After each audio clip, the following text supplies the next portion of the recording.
Sabi delivery po. Kanino po yan?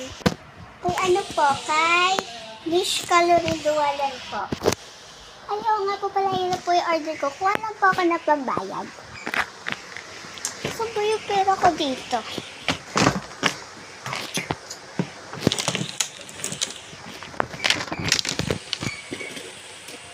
Magkano po yan, kuya? Ah, sige po. Ito pala. Kaya na pa. Ito po, kuya. Sige po, alis na po ako. Thank you po, kuya. Ay, ito na pala yung order ko, yung peking labubo. Yay! Ididikit ko na ito sa aking bag. Dito siya. Paano ba ito?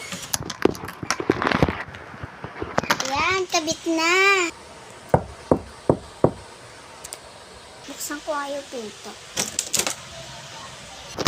Hello po. Ito po yung, ano niyo po, yung order niyo po.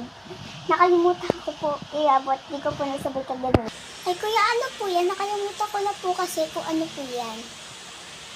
Ah, ito po. Ito po, tissue po to, 50 pesos po. Ay, oo nga pala, tissue. Wait lang po. Wala po ako pera, kuya. 50 pesos. Wala ko may kukuha. Ito na po, kuya, yung 50 pesos. Ay, thank you po. By the way, ito na po pala yung, ano niya po, yung tissue niya po. Thank you po for ordering Lazada. Thank you po, kuya. Ay, ito pala yung tissue. Bibigay ko nga po kay mama.